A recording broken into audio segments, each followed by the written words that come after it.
Jai Shri Krishna everyone. Welcome back again to our channel Shriji Learning Economics.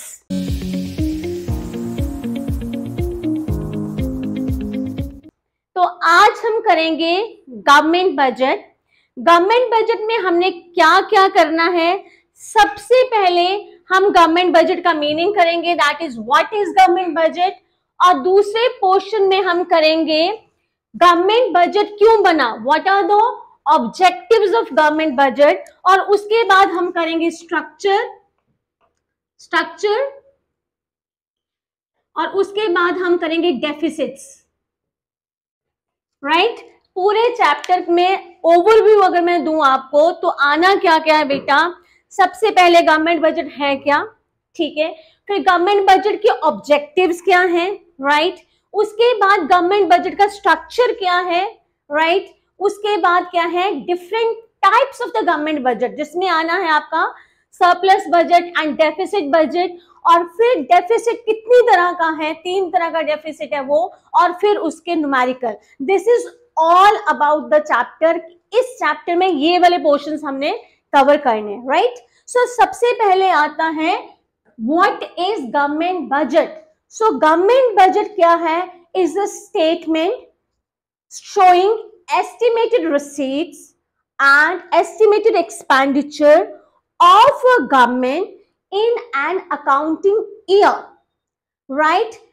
कितने value words आए meaning में। पहला मैंने estimated word बोला है, estimated receipts, then estimated expenditure and then it is annual statement, means in 1 year, right। and more important is it should be approved by parliament.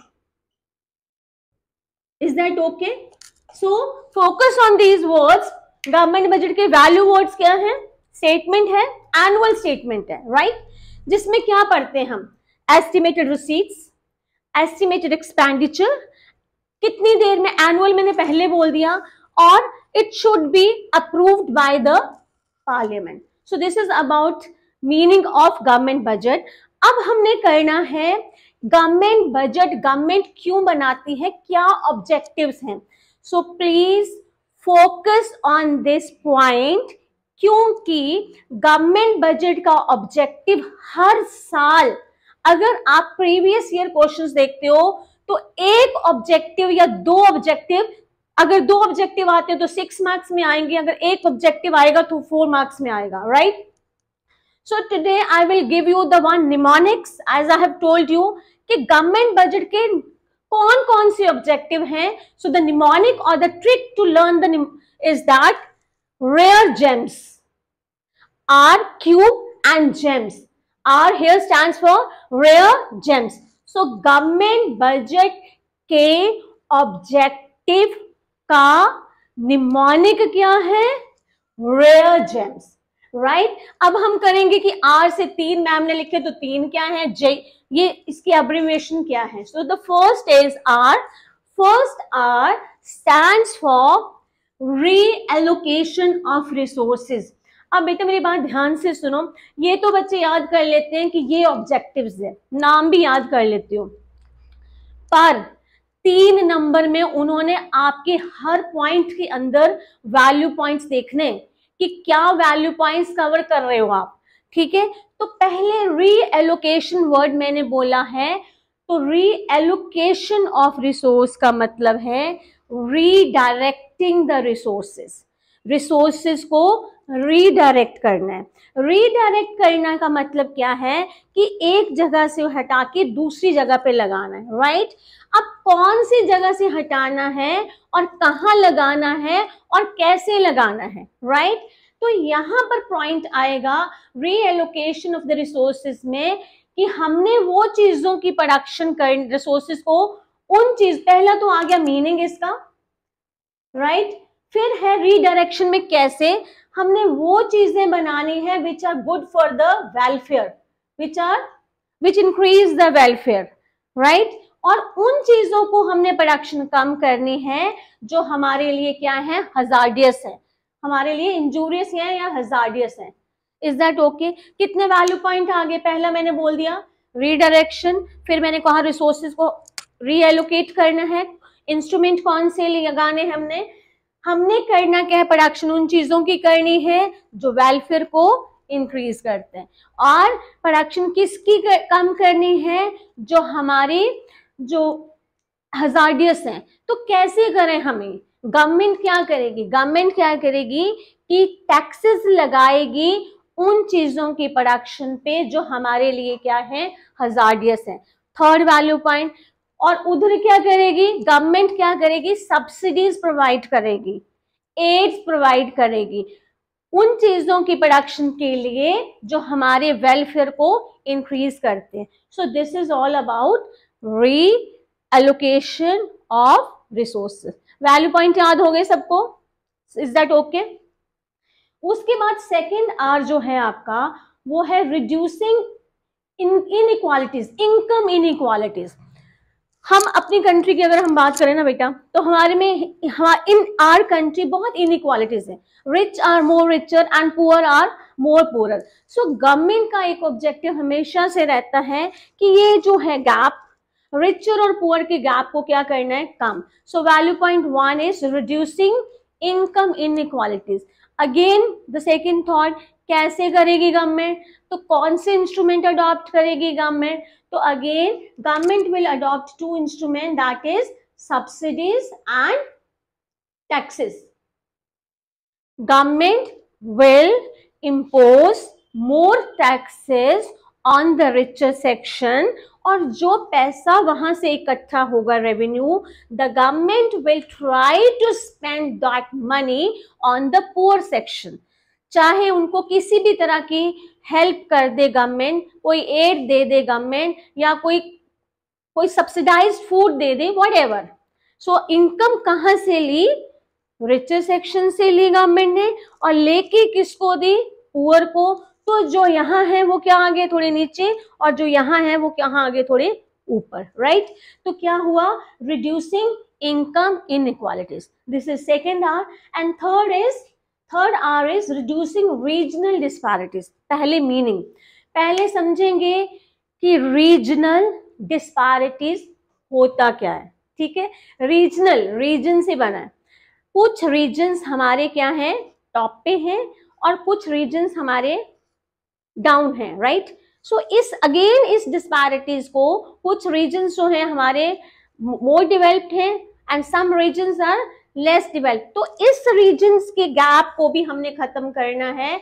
Again क्या करेंगे, government will try their level the best, कि सारे producers को, most of the producers को encourage करें कि वो production कहां पे करें, बैकवर्ड रीजन में। क्यों करेंगे वो, गवर्नमेंट उनको देगी सब्सिडीज, गवर्नमेंट उनको देगी टैक्स रिबेट, उसमें हमारे आ जाते हैं special economic zones, right? Special economic zone आ गया। And the second value point, production in the backward regions. इन सब से क्या होगा, उन एरियाज में प्रोडक्शन बढ़ेगी, प्रोडक्शन बढ़ेगी तो इनकम बढ़ेगी, एम्प्लॉयमेंट बढ़ेगी, एम्प्लॉयमेंट बढ़ेगी तो इनकम बढ़ेगी, राइट? तो ऐसे ये जो रीजन्स हैं जो बहुत ही बैकवर्ड हैं, these regions start developing, right? आगे है आपका ग्रोथ। ग्रोथ, हर गवर्नमेंट अपनी कंट्री की डेवलपमेंट चाहती है। So the another objective is growth. तो पहले हम समझेंगे कि ग्रोथ है क्या। As I have already told you in the previous videos also, growth का इंडिकेटर क्या है बेटा, जीडीपी, ठीक है? और जीडीपी है क्या, GDP it refers to the money value of all final goods and services produce in an economy in an accounting year. इसका मतलब है गवर्नमेंट को क्या करना है, प्रोडक्शन बढ़ानी है, राइट? अब गवर्नमेंट कैसे प्रोडक्शन बढ़ाएगी, गवर्नमेंट कुछ ऐसा करे कि लोग सेव करें और सेविंग करके इन्वेस्ट करें, प्राइवेट वाले भी, और कुछ गवर्नमेंट ऐसा करे कि पब्लिक इन्वेस्टमेंट भी हो जाए। So government will inject the resources, government इस रिसोर्सेज इकोनॉमी में इंजेक्ट करेगी, जिससे लोगों की इनकम बढ़ेगी, और लोगों की इनकम बढ़ेगी तो लोग क्या करेंगे, सेविंग बढ़ेगी, और सेविंग बढ़ेगी तो इन्वेस्टमेंट बढ़ेगी, इन्वेस्टमेंट बढ़ेगी तो क्या प्रोडक्शन बढ़े, प्रोडक्शन बढ़ी तो आपका क्या इनकम बढ़ी एंड एम्प्लॉयमेंट बढ़ी। इससे भी क्या हो गया, इकोनॉमी क्या होगी, ग्रोथ, गुड्स एंड सर्विसेज बढ़ गई। दूसरा गवर्नमेंट इसमें क्या करेगी, इंफ्रास्ट्रक्चर पे खर्चा करेगी, इंफ्रास्ट्रक्चर, राइट। इंफ्रास्ट्रक्चर पे क्या है कि जब गवर्नमेंट कंस्ट्रक्शन ऑफ रोड्स, ठीक है, डैम्स, ब्रिजेस, इनकी कंस्ट्रक्शन करेगी तो क्या होगा, इससे भी लोगों को क्या मिलेगा, एम्प्लॉयमेंट मिलेगा और इकोनॉमी में production of goods and services क्या होगी, बढ़ जाएगी। Is that fine. R rare हो गया हमारा, जी हो गया हमारा, ई अभी हमने नहीं किया। ई स्टैंड्स फॉर एम्प्लॉयमेंट। हमेशा से ही हर गवर्नमेंट चाहती है कि उस कंट्री के सब लोगों को काम मिले, दैट इज एम्प्लॉयमेंट जनरेशन। अब एम्प्लॉयमेंट जनरेशन के लिए गवर्नमेंट दो मेजर करेगी, यहां पर 2 वैल्यू पॉइंट्स हैं एम्प्लॉयमेंट के लिए बेटा। एक गवर्नमेंट करेगी एम्प्लॉयमेंट जनरेशन स्कीम, ठीक है, और दूसरा क्या करेगी, इंफ्रास्ट्रक्चर पे डेवलप करेगी, ठीक है। एम्प्लॉयमेंट जनरेशन स्कीम जैसे एमजी नरेगा है, ऐसी अलग अलग स्कीम्स गवर्नमेंट लगाए कि ताकि लोगों को ज्यादा से ज्यादा लोगों को क्या मिले, एम्प्लॉयमेंट, ठीक है। दूसरा अगेन वही बात आ गई, अगर गवर्नमेंट इंफ्रास्ट्रक्चर पे डेवलप करेगी, कंस्ट्रक्शन ऑफ रोड, ब्रिजेस, ठीक है, तो उससे भी लोगों को क्या मिलेगा, एम्प्लॉयमेंट मिलेगी। And then other is M managing public sector undertakings. इसमें कितने वैल्यू पॉइंट्स हैं, 2। क्या, पहले तो पीएसयू होते क्या है, पब्लिक सेक्टर अंडरटेकिंग्स में वर्ड याद रखना है आपने, ओसीएम, वो undertaking which are owned, controlled and managed by government. ये गवर्नमेंट की ही रिस्पॉन्सिबिलिटी है कि ये जो अंडरटेकिंग्स है इनका ध्यान रखना, इनकी प्रोडक्शन बनाना। तो another objective of the government is to take care और to manage the public sector undertaking. And another is stability, ये बहुत इंपॉर्टेंट है, इसमें अकेला भी क्वेश्चन आ सकता है, इसको किसी में से भी अकेला, कोई भी इसमें से आपको ऑब्जेक्टिव आ सकता है। स्टेबिलिटी में अगर मैं बात करूं, स्टेबिलिटी अगर हम देखें तो स्टेबिलिटी का मतलब क्या है, stability means absence of instability, ठीक है। अब एब्सेंस ऑफ इनस्टेबिलिटी का मतलब क्या है, इनस्टेबिलिटी क्या, या तो इकोनॉमी में क्या है बेटा, इन्फ्लेशन, ठीक है, या क्या है, डिफ्लेशन। ये हर बार आपको नेक्स्ट चैप्टर्स में भी यूज होना है। अगर अब इन्फ्लेशन है या डिफ्लेशन है तो गवर्नमेंट इस इन्फ्लेशन और डिफ्लेशन को कैसे कंट्रोल करेगी। आप सब में ही जहां मैंने बताया, जो एक्सप्लेन किया, तो इन सबको एक्सप्लेन करते टाइम ना बेटा आपने गवर्नमेंट के 4 मेजर्स याद रखने हैं। और 4 मेजर्स में से कौन से मेजर हैं, पहला है टैक्सेस, फिर है पब्लिक डेट, आप एब्रीविएशन मत लिखना, पूरा लिखना, पब्लिक डेट, फिर है आपका डेफिसिट फाइनेंसिंग,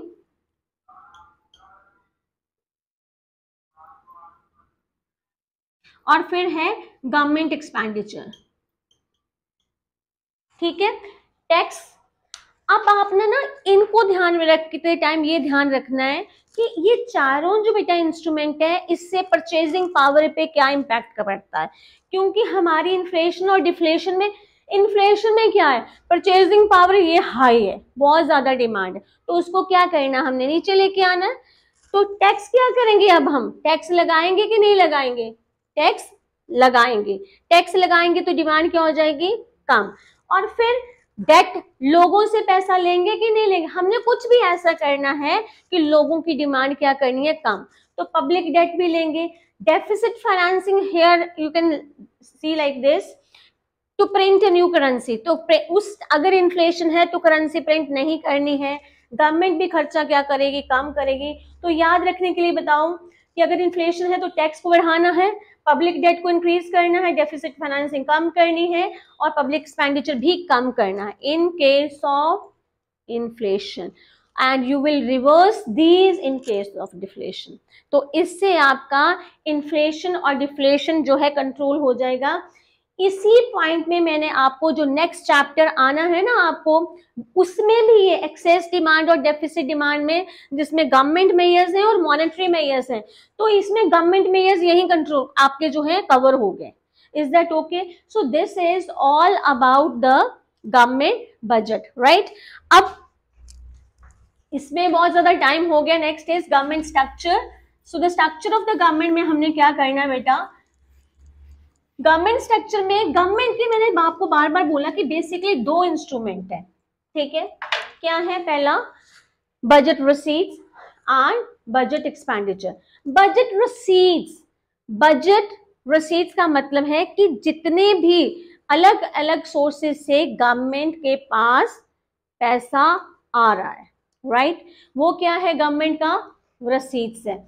और गवर्नमेंट बजट एक्सपेंडिचर मतलब कि जहां जहां गवर्नमेंट खर्चा कर रही है। एंड ऑलवेज रिमेंबर, ये एक्चुअल नहीं है, ये सारे के सारे कंसेप्ट्स क्या हैं आपके?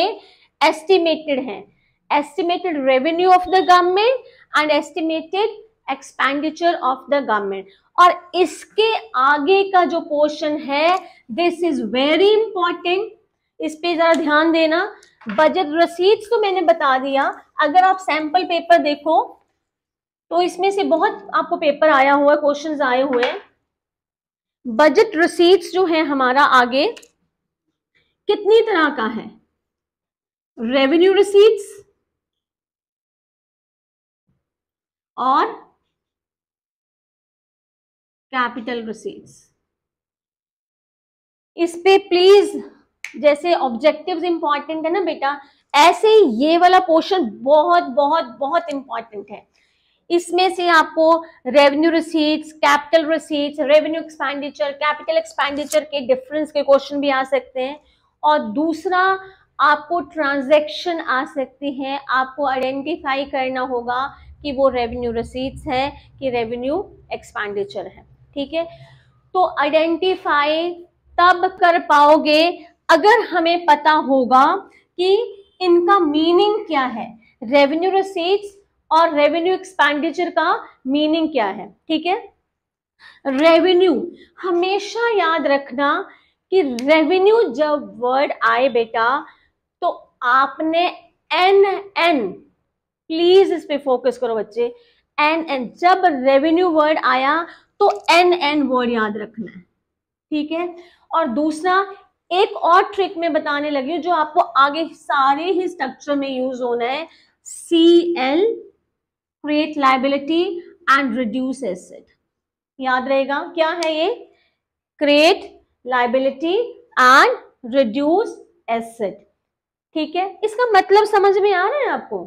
क्रिएट लायबिलिटी और रिड्यूस एसेट का मतलब क्या है कि लायबिलिटी क्रिएट होना, कि हमने उसको वापस करना है, liable, we are liable to pay it back.